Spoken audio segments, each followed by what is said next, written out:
Livro do profeta Isaías, o capítulo é o capítulo de número 46.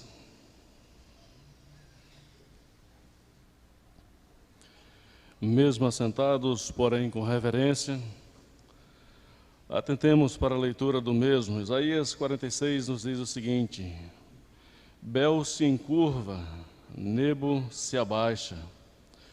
Os ídolos são postos sobre os animais, sobre as bestas, as cargas que costumáveis levar. São canseiras para as bestas já cansadas. Esses deuses juntamente se abaixam e se encurvam.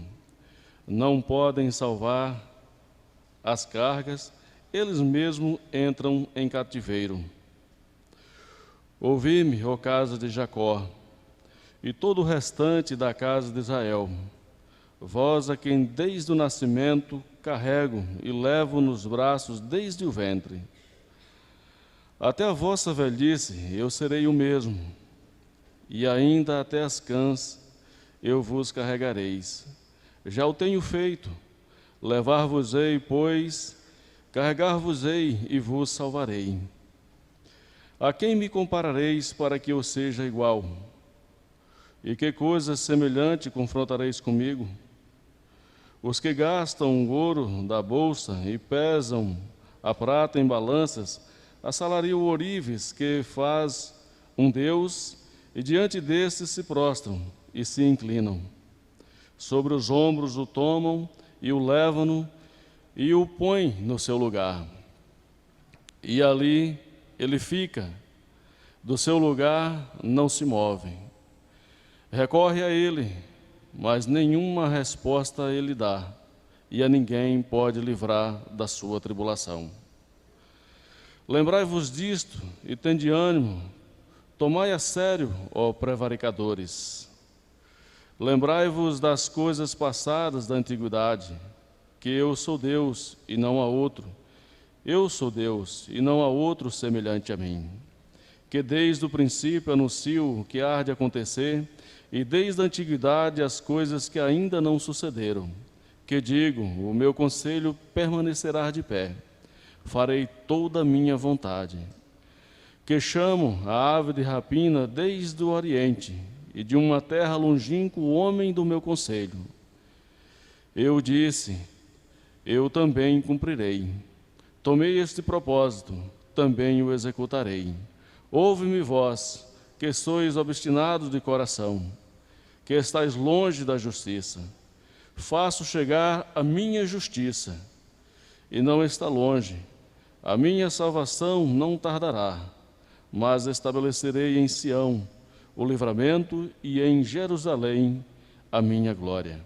Que Deus assim aplique a porção da sua palavra lida em nossos corações, e amém. Queridos e amados irmãos, o livro do profeta Isaías é um livro que ele me salta assim aos olhos, justamente pelo seu conteúdo. Não que com isso eu queria desmerecer o restante das Escrituras, mas a forma como Deus levanta Isaías num contexto de idolatria, de paganismo, de tantos ismos e por aí segue. E Isaías tem esse propósito justamente de chamar o povão para Deus e mostrar que de fato só existe esse Senhor. É algo fascinante. Só que ao mesmo tempo, quando nós observamos justamente ali o desejo do Senhor e que o seu povo volte para Ele, ouça os seus princípios, os seus preceitos, nós vemos também, por outro lado, um povo, como é dito no texto, obstinado de coração, um povo que é difícil de ouvir ou até mesmo de entender as verdades do Senhor. Por exemplo, no capítulo 1, versículo 3 de Isaías, nós vemos o Senhor fazendo algo de uma maneira que nos chama assim a atenção, porque ele diz assim, que o boi, ele conhece o seu possuidor, o jumento, o dono da sua manjedoura, mas Israel, o meu povo, não tem conhecimento de mim. Essas são as expressões que nós encontramos ali. Ainda no capítulo 1, versículo de número 18 em diante, está lá o Senhor mais uma vez, se vocês me ouvirem, vocês comerão o melhor dessa terra. Porém, se vocês forem rebeldes, sereis devorados à espada, porque a boca do Senhor o disse. Então nós percebemos, meus queridos, que o texto de Isaías, de uma forma geral, o livro de Isaías, é chamar o povo justamente para essa ideia, que só há um Senhor. Cantamos aqui, declaramos isso aqui, só existe um Deus. Nós precisamos conhecê-lo. Nós precisamos, de fato, de verdade, atentar para esse Deus, procurar compreendê-lo mais ainda, nos aprofundarmos nele. Eu quero te dizer que isso traria, sinceramente, à igreja uma segurança sem igual à igreja dos nossos dias. Olho para o capítulo 6 desse mesmo livro, está lá, no ano da morte do rei Uzias. Quem é o rei? O rei é aquele que tem autoridade para governar a nação, liderar um exército, pôr a casa em ordem, de alguma forma trazer esperança. Mas no ano da morte do rei Uzias morre, o rei terreno morre. Mas quem é que Isaías contempla? O rei dos reis, o senhor dos senhores, e diz que ele está sobre um alto e sublime trono. E entenda-se mais uma coisa, quando Isaías descreve essa cena, Isaías também descreve alguns seres angelicais, os quais nós chamamos, ali a Bíblia chama de querubins, e diz que eles têm 6 asas, com 2 apenas eles voam, as outras 2 é justamente um símbolo de reverência, ao cobrir os pés e o rosto. Eles estão na eternidade, na presença do Eterno, do Senhor dos Senhores, e em momento algum eles ousam olhar para Deus. E o tom é um só: Santo, Santo, Santo é o Senhor dos Exércitos.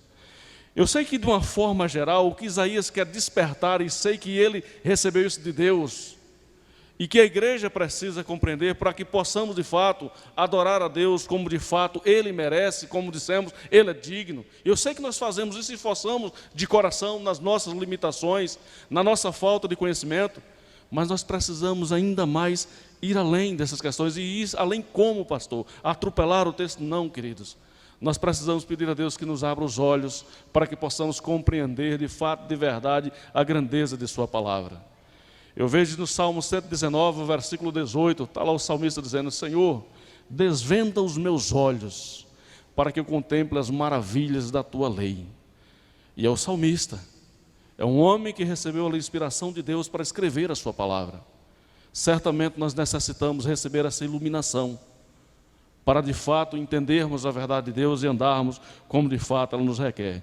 Queridos, comecei abordando esse assunto pelo seguinte fato: a ideia do capítulo de número 46 não é outra, é justamente essa, é mostrar justamente que só o Senhor é Deus. É interessante nós observarmos essa ideia porque é o seguinte, olha só, o texto começa falando sobre esse Bel aí, que ele se encurva, Nebo se abaixa, fala deles a forma como ele era carregado em lombos de animais, sem muitas demoras, pois eles não são as figuras principais do texto, a figura principal é o Senhor, mas Bel é um prefixo aqui para Baal, tá? Outros nomes, você vai ver outras referências, outros livros da Bíblia, outros nomes. Nebo, Nabu, é filho de Bel, são as principais divindades aqui do panteão babilônico. Há outros nomes como Marduk ou também Merodach, e por aí segue, você vai achar em outras expressões da Bíblia o nome dessas divindades aqui. Mas como eu disse, eles não são a figura principal do texto, longe de ser a figura principal do texto. Isaías em momento algum quis destacar eles aqui. Olha só o que ele está dizendo.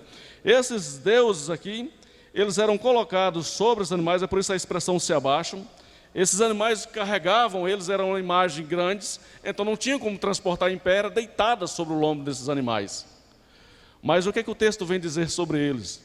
Eram deuses que de fato, de verdade, provocavam canseira até nos animais que carregavam. É como o reverendo Hernandes diz, né? A religiosidade, ela cansa o homem. Só Jesus é quem liberta o homem. E aqui eles traziam canseira, e é interessante notar tudo isso aqui, é que também não somente canseira aos animais, mas certamente aos seus adoradores. Imagine um Deus que você precisa carregar nas costas. Só que preciso dizer para você, antes mesmo de adentrar no texto, algo aqui que, para de alguma forma caminharmos com isso na mente. Queridos, aqui trata-se de fato, de verdade, de uma imagem grande, como já disse, metade homem, metade fera e por aí segue. Mas deixa eu te dizer uma coisa. Quando nós olhamos para nossas vidas, nós em muitas partes de nossas vidas, nós também carregamos, nem que seja uma imagem ali na mente do que seria Deus para nós. Muitas vezes nós forjamos uma imagem, nós temos uma visão de como seria o meu Deus. Nós carregamos isso conosco. Não é à toa quando o texto, logo de cara, no versículo 2, vem dizer aí também para eles, veja só, esses deuses, juntamente, eles se abaixam, se encurvam, eles não podem salvar nem as cargas, nem eles mesmos, porque eles mesmos entram em cativeiro. Por que, pastor, isso? Preste atenção. Como eu disse, nós também não estamos livres de fato, de verdade, ter na nossa mente aí, no nosso dia a dia, talvez um ídolozinho, coisa dessa natureza, se eu posso chamar assim, mas uma espécie de um Deus que é fruto da minha imaginação e não daquilo que é descrito em sua palavra. Muitas vezes nós depositamos a nossa confiança naquilo que não é Deus. Muitas vezes nós achamos que pelo fato de sermos cristãos, ter o nome arrolado no hall de membro da igreja, sermos membros da igreja, parece que a situação para nós está tudo tranquilo. E nós paramos naquela situação ali como se eu não precisasse crescer mais nessa graça, nesse conhecimento de Cristo Jesus. E aí quando nós paramos de pensar nessa maneira, é no momento então que nós nos desviamos e então nós forjamos, nem que seja virtualmente ou na mente, uma imagem de um Deus que é como eu acho, como eu quero, como eu gostaria de adorar. Não deveria ser assim.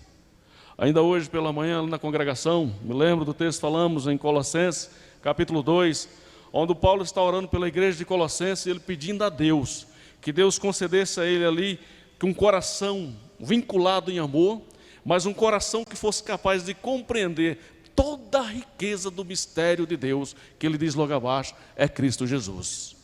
Que ele estivesse com a capacidade de conhecer plenamente o mistério de Deus, Cristo Jesus. Eu quero dizer que nós necessitamos, de fato, de verdade, a cada dia suplicar a Deus que nos dê essa graça, essa iluminação, esse desejo de conhecê-lo mais e mais. E só existe um meio, é por meio de sua santa e bendita palavra. Não vai existir outra maneira. Nós só conhecemos a Deus, nós só de fato, de verdade, temos intimidade com Deus, nós só identificamos aquilo que é certo, errado, quando de fato nós conhecemos a verdade de Deus. Não foi à toa que o próprio Jesus diz isso. Jesus, João, capítulo 8, verso 32, ele diz que a única coisa que nos liberta é a verdade. Conhecereis a verdade vos libertará. Então a verdade de Deus era justamente o parâmetro que Deus estabeleceu para que nós possamos conhecer. E veja que nesse livro, do início ao fim, o chamado é: ouçam, dai ouvidos, aprendam. Se aprendermos, nós não vamos forjar para nós imagem A, B ou C. Eu não vou fantasiar um Deus na minha vida. Eu digo isso, sabe por que acontece?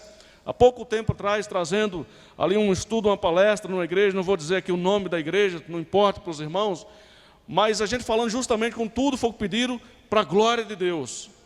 E um cidadão que gosta lá do seu futebol, lá no domingo e tudo mais, e outras coisas, diz: não, mas eu brinco é para a glória de Deus. Tudo que eu faço é para a glória de Deus. Será que quando sai lá as discussões, lá no baba dele, lá, os palavrões e tudo mais, será que é para a glória de Deus? Eu pergunto para você seriamente, mas ele tem na cabeça dele que tudo que ele faz é para a glória de Deus, o lazer dele é para a glória de Deus, deveria ser tudo para a glória de Deus, mas Deus te dizer, no domingo não. Não existe passo no domingo para recreação, por aí segue, piquenique, coisa dessa natureza. Domingo é o dia do Senhor, mas tem gente que acha que pode fazer suas recreações e faz e dá seus problemas lá e eles acham que não, ainda é para a glória de Deus. Eu quero te dizer, isso é uma fantasia de um Deus na cabeça, não o Deus das Escrituras. Eu duvido que o Deus das Escrituras aprove tal coisa. Olha só para o texto mais uma vez para que você entenda. O contraste entre os ídolos aqui e Deus. Aqui, embora sejam ídolos mesmo, como você mesmo percebeu, que são tão grandes que precisam ser carregados por animais. Mas logo na sequência, mais uma vez a expressão no versículo 3 é: ouve-me, ó casa de Jacó, todos os restantes da casa de Israel, vós a quem desde o nascimento carrego e levo nos braços desde o ventre materno. As expressões que nós temos aqui é um contraste tão grande que nós precisamos entender. E vou te dizer, talvez você diga: mas pastor, eu não carrego imagem de nada nos meus ombros. Pastor, eu não ando atrás de idolatria, ídolo A, B ou C. Mas eu já disse e volto a repetir, creio que todos nós carregamos uma fantasia de Deus na nossa cabeça. Se a Bíblia não ocupa plenamente o meu coração, se a Bíblia não é a diretriz da minha vida, em todos os aspectos, certamente em alguma área, pode ter certeza que ali sim, uma fantasia de Deus. Alguma coisa que eu penso e eu digo: olha, meu Deus é assim. Olha só o contraste. Aqui, ídolos que precisam ser carregados, são fabricados, frutos da imaginação, da perversidade do homem. Do outro lado, o Deus eterno que os criou, que o chama ao seio mesmo da sua presença e diz mais: eu vos carrego nos braços desde o ventre materno. É um contraste sem igual.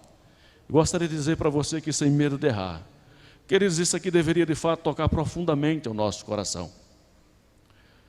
Ao invés de eu querer imaginar Deus, eu deveria olhar para esse Deus, essa figura descrita no texto.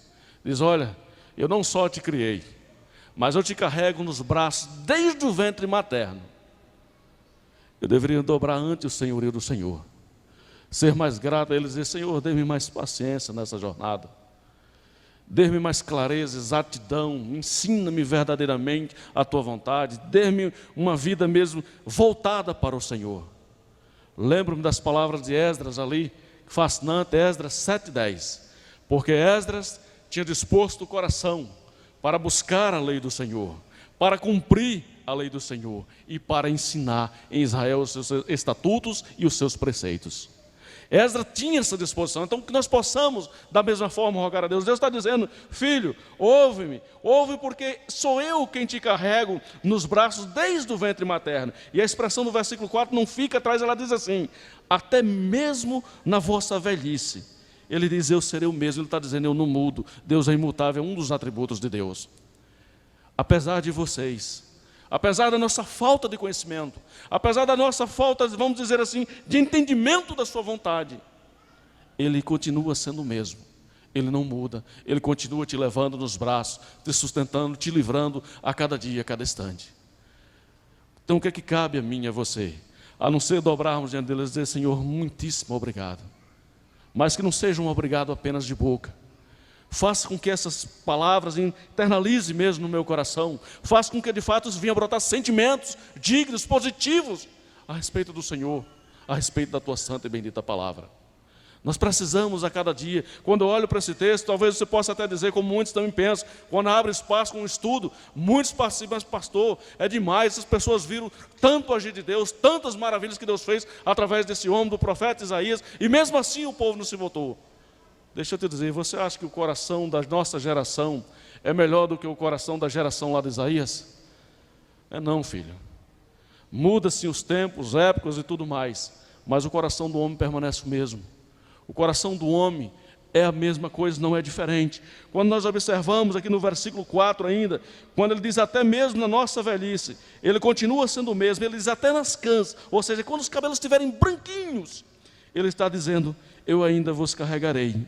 Eu já o tenho feito, mas eu levar-vos-ei, eu carregar-vos-ei e eu vos salvarei. É Deus que de fato, de verdade, faz isso conosco.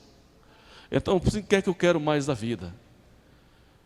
Por que permitir tantas coisas como nós vemos no nosso dia a dia, em nome de Deus dentro da igreja? Porque tantas coisinhas têm substituído a essência do culto a Deus nos nossos dias? Porque tantas igrejas batistas, presbiterianas e por aí segue, têm de fato aberto mão do princípio regulador que é as Escrituras Sagradas? Por que estamos dando ouvido a outras coisas? Sabe o que é isso? Porque nós fantasiamos um Deus que não é Deus, que não está na sua palavra.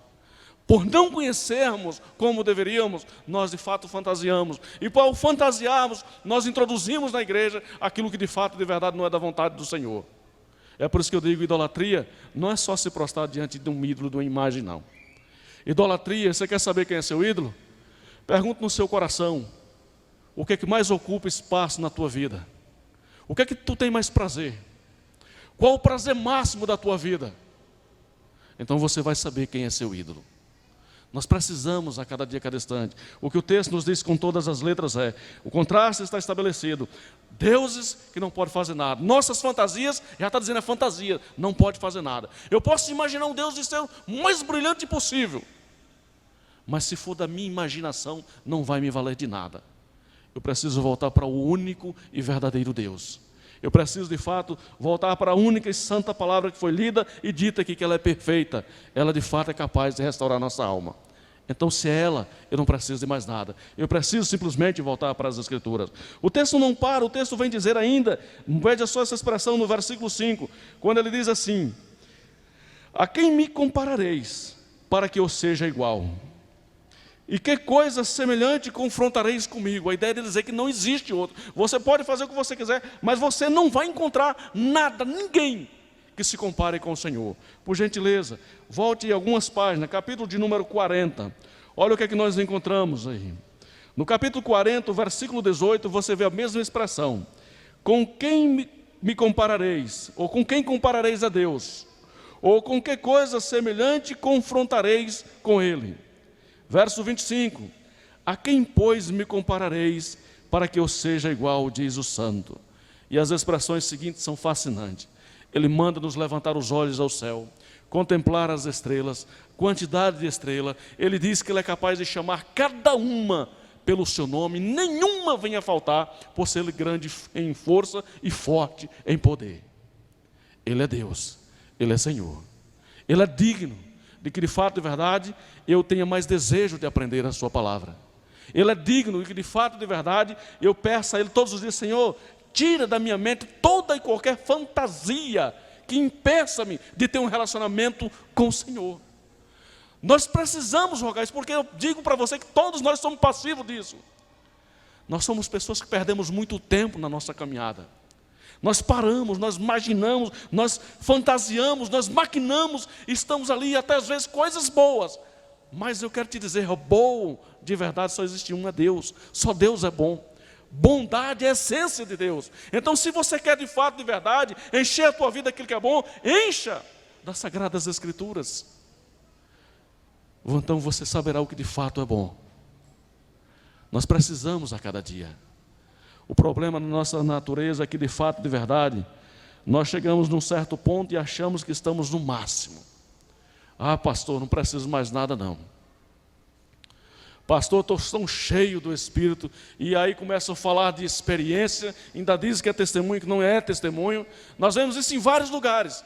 E essas experiências mirabolantes, sinceramente, eu sou tão ímpio para essas coisas, eu não consigo dar crédito a esse tipo de coisa.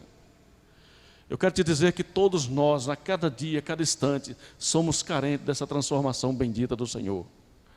Olhe para a vida de diversos homens na história da igreja, homens piedosos, homens que de fato, de verdade, viveram para Deus. E nenhum desses homens tem, ou vamos dizer assim, o relato de dizer: olha, eu já estou cheio de Deus de uma maneira imprescindível aqui. Eu cheguei ao ponto, nenhum deles. Você vê, quanto mais os homens conhecem o que é que eles dizem, mais eles reconhecem a grandeza de Deus e a sua necessidade do Senhor. Quanto mais conhecemos a Deus, mais nós vamos conhecer o quanto somos carentes de sua graça. Nós precisamos entender isso aqui. E o texto nos desafia justamente para isso. Deus está dizendo: a quem me comparareis?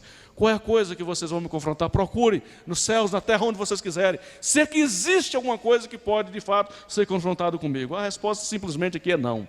Não existe nada que se compare ao Senhor. Não existe nada. O que nós necessitamos, tomar o conselho de Paulo, quando Paulo escreve aos Romanos, ele diz que nós não devemos nos conformar com este mundo, mas antes transformar a nossa mente, é não tomar a forma do mundo e transformarmos a nossa mente. É o que nós carecemos a cada dia, a cada instante. Quando o dia que pararmos e acharmos que eu não preciso mais ler a Bíblia hoje ou amanhã, que eu posso passar um dia sem ler a Escritura, que eu posso passar um dia sem orar ao Senhor, eu quero te dizer que nós estamos justamente caminhando nesta fantasia de achar que o nosso Deus é um Deus que eu posso forjar e imaginar porque eu tenho um conhecimentozinho dele. Deixa eu te dizer, não faça isso. Não faça isso. O povo de Deus se perdeu várias vezes no caminho, não foi por outra coisa, mas foi justamente por falta de conhecimento do seu Deus, por falta de ouvir o seu Deus. A proposta está lá desde o princípio: se vocês me ouvirem, vocês comerão o melhor dessa terra. Mas se vocês forem rebeldes, vocês serão devorados à espada, e isso aconteceu. Nabucodonosor destroçou o povo de Deus, ele acabou com o povo do Senhor naquele contexto. Nesse que nós estamos lendo aqui, nós vamos ver justamente o Senhor trazendo de volta, através de Ciro, mas o que naquele contexto Deus de fato desbaratou o seu povo, porque de fato e de verdade esse povo não se voltou para ele. Quando o texto vem dizer ainda mais uma vez, olha só, falando dos ídolos, ele diz assim no versículo 6, os que gastam o ouro da bolsa e prezam a prata nas balanças e assalariam o ourives, olha só que coisa, e diante desta imagem eles se prostram, se inclinam, tomam sobre os ombros e o levam, põe no seu lugar, mas olha o que o texto diz, ali ela fica, ela não se move. Faz ali alguma petição a ela, recorre a ela, mas que nenhuma resposta ela dá. E a ninguém pode livrar da sua tribulação. Pastor, mas aí a imagem, eu quero te dizer que o Deus fantasia também não pode fazer nada por você não. Qualquer fantasia de Deus na sua cabeça não faz nada por você não. É o Deus das Escrituras, é o Deus único e verdadeiro. Ele sim pode valer por nós. Fantasias? Não. Presta atenção. Quando o texto diz aqui para nós ainda, lembrai-vos distos, olha só, e tende ânimo, ó prevaricadores. E ele vai dizer aqui ainda, manda levar a sério, ele diz, lembrai das coisas passadas, da antiguidade, que eu sou Deus e não há outro. Eu sou Deus e não há outro semelhante a mim. O que ele está dizendo com todas as letras é, por que correr atrás daquilo que não pode fazer nada por vocês? Por que se reunir para cultuar ou prestar culto a algo que de fato não é Deus? Há algo, como é dito no texto, que coloca lá ele fica, só se move se colocar nos ombros. Clama, não tem resposta. Ele não pode livrar ninguém da sua tribulação. Eu quero te dizer mais uma vez, e entenda isso aqui. Você maquinar um Deus também, ele não vai te ajudar em nada. O que nós necessitamos entender, e o texto está chamando desde o princípio, é nos mostrando essa realidade que só existe um único e soberano Deus. Eu creio que você sabe disso. Mas esse Deus deseja, Ele quer ser adorado como Ele é descrito em sua palavra. Não é do jeito que eu acho ou que eu penso. Nos nossos dias está cheio de achismo. Nos nossos dias, se você assiste o culto aqui, se você for para outro lugar, você vai perceber a diferença. E assim, de lugar para lugar, mais diferença. É como se fosse um grande número de pessoas em vários lugares, mas cada um uma filosofia de vida. Deixa eu te dizer, não era para ser assim. A Escritura, o princípio regulador do culto deveria, de fato, nortear as nossas vidas. Ele deveria nos alcançar. Por que eu digo isso? Porque qualquer ser humano, em qualquer face da terra, em qualquer lugar, que ele é alcançado por Cristo Jesus, ele entende que ele é justificado mediante os méritos de Cristo Jesus. Seja lá, seja aqui, seja onde for. Então, a mesma forma, o culto, a essência para Deus, adorar a Deus, o viver para Deus, deveria ser de acordo com a sua palavra, e não de acordo com o que eu acho, com o que eu penso, ou com o que pessoas, aí vamos dizer assim, iluminadas, dizem ou estão dizendo por aí afora. Nos nossos dias nós temos vivido muito disso aqui, mas espero dizer a você, nós precisamos voltar-nos para o Senhor e entender de uma vez por todas. Olha essa expressão que nós encontramos no texto. Quando ele diz assim, além de chamar aí os prevaricadores a dar ouvidos, a levar a sério, ele diz assim, lembrem das coisas passadas. Que coisas passadas são essas? Ele diz aí no versículo 10, ele vem falar sobre elas. Ele diz que desde o princípio ele anuncia o que há de acontecer. E desde a antiguidade as coisas que ainda não sucederam. Olha o que o Senhor diz, eu digo ao homem do meu conselho, ou melhor, eu digo, o meu conselho permanecerá de pé, farei toda a minha vontade, e é justamente isso que ele há de fazer, toda a sua vontade. Veja comigo, por exemplo, volte uma página, capítulo de número 45 aí, olha o que nós encontramos aí no versículo de número 21, olha que coisa interessante, aqui é mais um contraste entre os ídolos ainda, ele diz assim, declarai e apresentai as vossas razões. Ele está desafiando os idólatras e tudo mais. Ele ainda diz ainda, tome conselho uns com os outros. E ele faz uma pergunta, quem fez ouvir isso desde a antiguidade? Quem, desde aquele tempo, o anunciou? E ele mesmo responde, porventura não fiz eu o Senhor?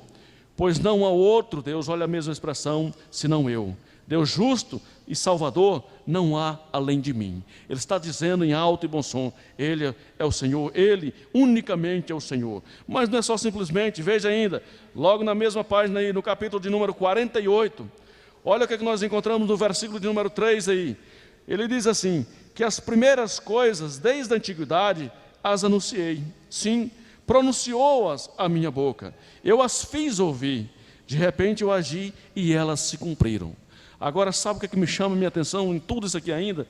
Olha que coisa interessantíssima, como Deus é grandioso e como Ele é digno da nossa confiança, que de fato, de verdade, descansemos nele e na sua palavra.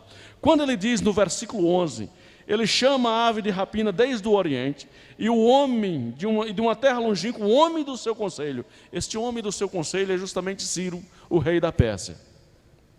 É aquele que vem para libertar Israel, aquele que é chamado de ser ungido e por aí segue. Sabe o que é fascinante em tudo isso aqui? Porque quando Isaías profetiza isso aqui, se você for analisar historicamente, ele fala 200 anos antes de Ciro nascer. 200 anos antes de Ciro nascer, Deus levanta um profeta para falar justamente do livramento do seu povo.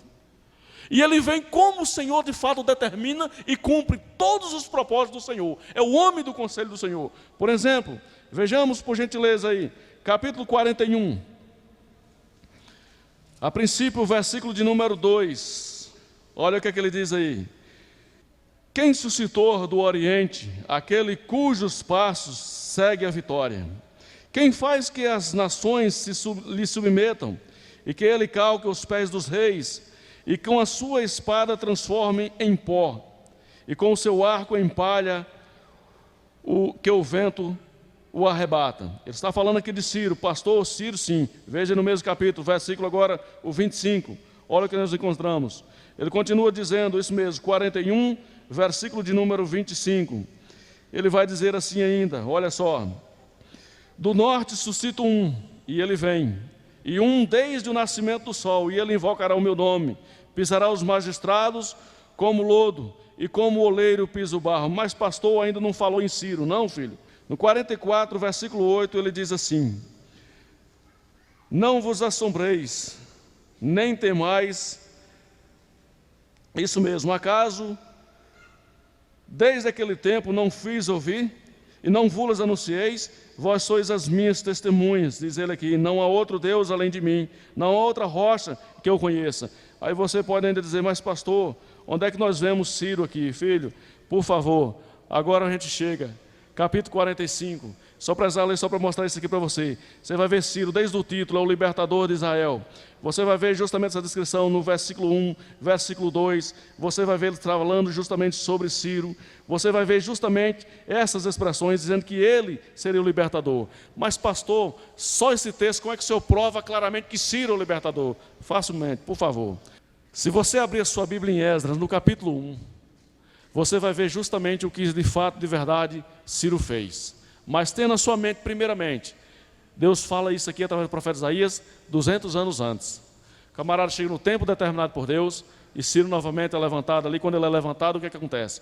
Você vê as palavras desde o finalzinho do capítulo do livro de Crônicas aí, olha, as mesmas palavras que você vê no início de Esdras, você vê no versículo 22 e 23 aí do livro das Crônicas também, segundo livro das Crônicas, onde ele vai dizer aí, vou ler Esdras, ele diz assim: no primeiro ano de Ciro, rei da Pérsia, para que se cumprisse a palavra do Senhor, aqui é por boca de Jeremias, Jeremias falou também a mesma coisa, ele vai dizer aqui, rei da Pérsia, né, por boca de Jeremias, despertou o Senhor ao espírito de Ciro, rei da Pérsia, o qual fez passar pregão por todo o seu reino, como também por escrito dizendo, assim diz Ciro, rei da Pérsia, o Senhor Deus dos céus, me deu todos os reinos da terra, e me encarregou, melhor dizendo, de lhes edificar uma casa em Jerusalém de Judá. E o texto prossegue contando a história. Agora, para a gente comprovar o que de fato, de verdade, o texto diz, por favor, para frente, versículo de número 8 aí. Ele diz assim, no mesmo capítulo, Esdras 1:8, ele diz assim: tirou Ciro, rei da Pérsia, sob a direção do tesoureiro, esse Mitredate aí, ele diz assim, os entregou, contado a Sesbazar, príncipe de Judá. O que foi que ele entregou? Ele entregou os tesouros da casa do Senhor. Eu não li o texto desde aí do início, é os utensílios do versículo 7, aí vai falar da casa do Senhor, que Nabucodonosor tinha tirado de Jerusalém. Nabucodonosor invade, leva o cativo, você conhece o meu cativeiro, Daniel, prossegue, ele tira da casa do Senhor. Ciro desbarata a Babilônia, então ele de fato, de verdade, vem no tempo determinado pelo Senhor, ele entende que o Senhor o levantou, e ao fazer o que ele faz? Ele pega todos os utensílios da casa do Senhor, ele devolve, ele entrega esse cidadão aí no versículo 8 aí, que é o tesoureiro, esse Mitredate, é isso mesmo, ele entrega esse camarada chamado Sesbazar, e aí no versículo 9 ele vem dizer, eis que o número deles, olha só, dos utensílios, eles que eram 30, diz aí primeiramente, olha só, 30 bacias de ouro, 1000 bacias de prata, 29 facas, 10 taças de prata e de ouro, espécie e outras espécies 1000, outros objetos, e ele continua no versículo 11, todos os utensílios de ouro e de pratas, que foram 5.400, todos esses levou Sesbazar, quando os do exílio subiram da Babilônia para Jerusalém. Então, meu querido, o que é que nós podemos dizer com isso aqui? A pergunta todinha aqui é, o que foi que os homens fizeram para restabelecer sua terra, o templo e por aí segue? Na sua força, nada. Mas um Deus que dirige a história e que nos chama para ouvir e dizer, olha, eu não sou igual aos outros. Aquele Deus que diz, olha, não me compare com nada, porque não há nada que se compare comigo. Você precisa ouvir a minha voz e obedecer os meus estatutos. É Ele quem faz. É o Senhor. Perceba o quão grande é o teu Deus. Deu para entender como de fato, de verdade, nós cantamos a uma divindade que eu sei que eu não tenho como quantificar, como de fato moldar Ele para colocar na minha mente ou na tua mente. Não temos, nossa mente finita não tem condições disso. Peça a Deus que mude mais e mais a tua vida. Peça a Deus que a cada encontro seja uma transformação mais, que você possa de fato, de verdade, aproximar mais e mais desse Senhor. Peça a Deus que de fato, de verdade, te conceda isso. Eu disse no início, eu quero terminar as minhas palavras justamente com isso aqui, dizendo para você. Quando o texto volta a Isaías mais uma vez, ele fala, Deus finalizando aí o texto, ele vem dizer aí, vocês precisam mais uma vez, verso 12, ouve-me, olha a expressão mais uma vez, ouve-me vós, que sois obstinados de coração, que estás longe da minha justiça. Eu pergunto para você, quem é a justiça de Deus? Romanos 1,17 responde, que a justiça de Deus se revela no Evangelho de fé em fé. Como está escrito, o justo virá por fé. A justiça de Deus é Cristo Jesus. Algo que Isaías vai tratar mais detalhadamente, capítulo 53 em diante. Mas o que nós precisamos entender aqui agora é, Ele traz a sua justiça. Mas uma dádiva que de fato, de verdade, não é o homem quem alcança, não é o homem quem merece, mas é Deus que por graça e misericórdia nos concede. O texto faz questão de dizer, veja só, eu faço chegar a minha justiça, verso 13 aí, e não está longe. A minha salvação não tardará, mas eu estabelecerei em Sião o livramento e em Israel a minha glória. De fato, de verdade, Ele fez tudo isso em Cristo Jesus, já está selado. Então, qual seria, pastor, a moral de tudo isso aqui para nossas vidas? Em poucas palavras, eu quero dizer para você, se vós, de fato, de verdade, tivéssemos a nossa vida pautada única e exclusivamente nas Escrituras, nós teríamos uma vida mais ativa no sentido de obediência a Deus. Por que obediência? Porque você quer medir a espiritualidade de alguém? Não meça pelos gritos, não meça pela postura, não meça pelo vestimento, nada disso. Você meça pela capacidade que ele tem de obedecer às Sagradas Escrituras. Aí sim ele é alguém, um homem ou mulher de Deus, alguém espiritual. Precisamos entender isso aqui. Nós precisamos tirar da nossa mente, digo mais uma vez, qualquer fantasia sobre Deus, porque existe muito. Nós conversamos com pessoas que dizem evangélico, nasceram no lar evangélico, mas que quando se fala de Deus de vários assuntos, essas pessoas têm sempre um dizer sobre Deus que não condiz com as Escrituras. Nós precisamos tirar isso do nosso coração. E para isso somente a Escritura deve tomar todo o espaço do nosso coração. Se a igreja vivesse assim, ela seria certamente mais forte do que ela é hoje. Se de fato, de verdade, tivesse uma vida alicerçada, arraigada, como diz Paulo ali, em Cristo Jesus, se a sua palavra fosse a voz última ali a falar aos nossos corações, poderia ter certeza que a igreja ela seria bem mais forte, bem mais ativa do que o que ela é. E como esse mundo carece de uma igreja assim. Deus está dizendo que Ele traz a sua justiça, ela é Cristo. Mas deixa eu te dizer, hoje quem vai levar essa justiça às pessoas? É você, sou eu, é a igreja. Como o nosso mundo é carente de ouvir dessa justiça de Deus? Quantas pessoas estão lá fora achando que pode se justificar diante de Deus? Quantas pessoas estão fazendo métodos, meios para que Deus olhe para eles e tenha misericórdia deles? Enquanto você e eu, nós temos de fato a verdade, o verdadeiro Deus, a verdadeira palavra, mas ao mesmo tempo não desceu o nosso interior ao ponto de mexer conosco e dizer, eu não posso dar tempo ao tempo. O amanhã pertence a Deus, não pertence a mim, nem a você. A mim cabe um desejo desenfreado sim pelas Escrituras. Eu preciso ter para frente nesse sentido, eu preciso encher-me do Senhor. Eu preciso pedir a Deus todos os dias que de fato, de verdade, me dê nojo, como foi dito aqui diversas vezes, pelo pecado, mas que Ele me ensine a amar aquilo que Ele ama, que Ele preza. Eu preciso pedir a Deus todos os dias que Ele me dê a disposição de manifestar essa sua grandeza àqueles que estão ao nosso redor. Nós precisamos fazer isso a cada dia. E eu só vou fazer quando tirar do meu coração aquele ídolozinho, aquele que eu falei no início. Lembra? Que ocupa a primazia na minha vida, na tua vida. Nesse dia, então, eu poderei fazer isso. Enquanto eu viver conformado e pensando em Deus, como eu acho, como eu quero, eu não vou fazer isso. Eu olho para a vida do Cristo Jesus e pergunto a você, quando foi que Cristo chegou atrasado? Nem na ressurreição de Lázaro ele chegou atrasado, viu? Ele nunca chegou atrasado em lugar nenhum. Nada nesse mundo ocupou ali a primazia que era servir a Deus em sua vida. E Ele nos chama para ser seus imitadores. Ele nos chama para viver a sua palavra como ela é. Que Deus nos ajude nessa nossa caminhada. Que possamos olhar sempre para o autor e consumador da nossa fé. Que possamos verdadeiramente esperar nele todos os dias das nossas vidas. Jamais se conforme com a vida que você tem levado. Se ela está boa, procure mais, busque a Deus. Cantamos aqui. Certamente Ele se deixará achar. Quem busca, Ele diz que encontra. Quem pede, recebe. Se alguém bate, uma porta certamente vai se abrir. Então, filho, Ele está sempre acessível. Não desista. Procure e peça a Ele. Ele não muda. Ele está dizendo, ainda na vossa velhice, eu não mudo. Quem é parceiro de mudança é você, sou eu. Somos nós que precisamos mudar a cada dia, a cada instante. Pense nisso.